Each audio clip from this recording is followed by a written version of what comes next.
PRO 12 nagpadala din ng mga kapulisan sa lungsod ng Davao. Mga badyaw, muli na namang gumala sa bayan ng Midsaya. At LGU Takurong ipinagdiwang ng buwan ng wika. Yan ang ulo ng mga balita sa Subsurgent Headliners.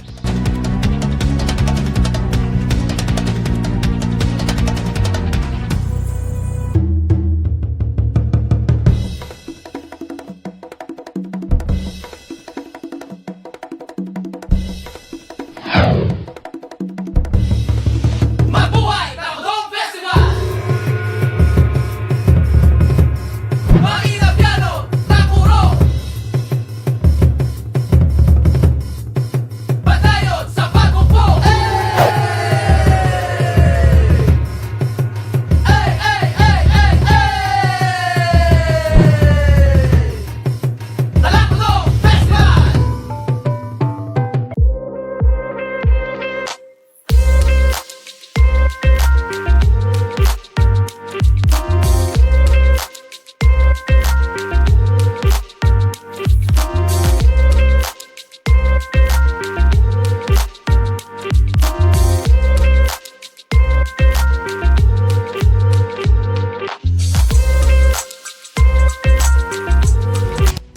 Magandang araw, South Central Mindanao. Narito na ang mga pangunahing balita sa Subsurgent Headliners ngayong Agosto 28, taon 2024.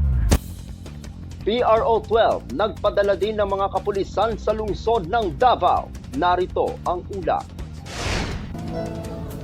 Kinumpirma ng pamunuan mula sa Police Regional Office o PRO 12 na nagpadala sila ng mga tauhan sa lungsod ng Davao nitong nagdaang araw. Ganon pa man, inilahad ng isang pinuno na hindi nila alam ang layunin ng pagpapadala ng kanilang mga kasamahan sa PRO 11. Sa pahayag ni Brigadier General Nicholas Torre III, PRO 11 Director, ang arresting team na bahagi sa operasyon para arestuhin si Pastor Apollo Quiboloy ay binubuo ng mga pulis mula sa PRO 11, PRO 12 at PRO 13. Una rito, ibinunyag ng Davao City Police na 2,000 pulis ang ipinakalat sa loob ng Kingdom of Jesus Christ o KOJC compound para arestuhin sa pamamagitan ng pagsilbi ng warrant of arrest laban sa KOJC founder. Samantala, matapos ang operasyon ng pulisya sa Kitbog, bayan ng Malungon, lalawigan ng Sarangani noong ika-10 ng Hunyo taong kasalukuyan, hindi na muling pumasok sa lugar ang PRO 12 sa paniniwalang wala si Quiboloy sa lugar. Ako ang inyong kaibigang Apolinario Rene Valencia para sa Subsurgent Headliners. Mga badyaw, muli na namang gumala sa bayan ng Midsaya. Narito ang ulat. Muli na namang inatasan ni Midsayap Mayor Rolly Sacdala ng mga kawani ng Municipal Social Welfare and Development Office at Municipal Police Station na pakiusapan ng mga badyaw na paggalagala sa bayan ng Midsayap. Pinangunahan ni ng Municipal Social Welfare and Development Officer Giancarlo D. Valientes at Deputy Chief of Police Percival O. Modesto Jr.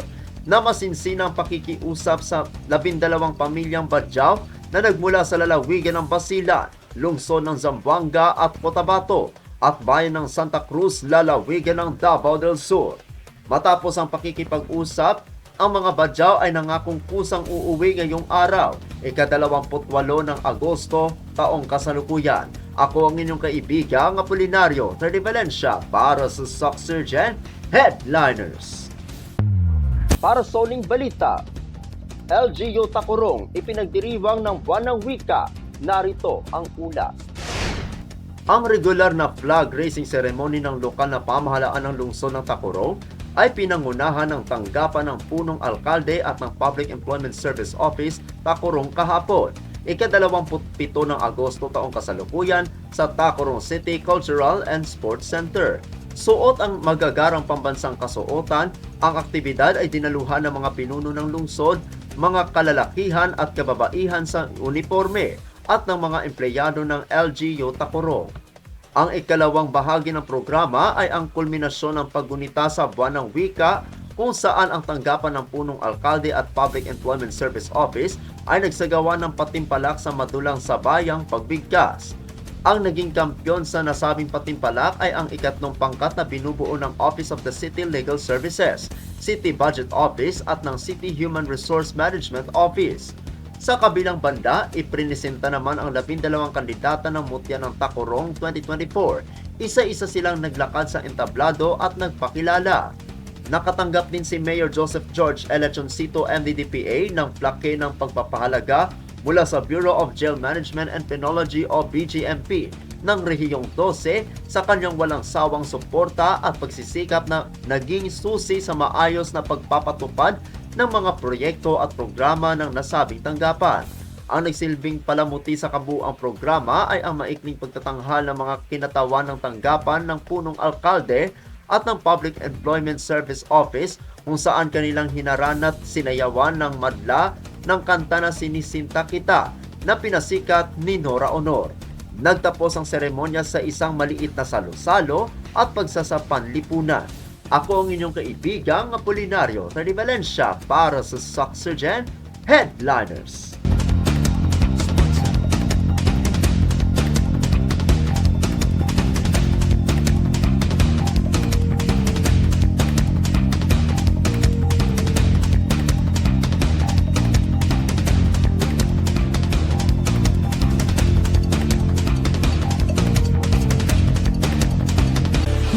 At yan ang kabuuan mga balita sa araw nito. Mga balitang kailangan ninyong malaman, balitang walang kinakampihan, balitang totoo, balita may dalang aral at inspirasyon. Ito ang Soxygen Headliners. Hanggang bukas, maraming salamat at magandang araw, kaibigan.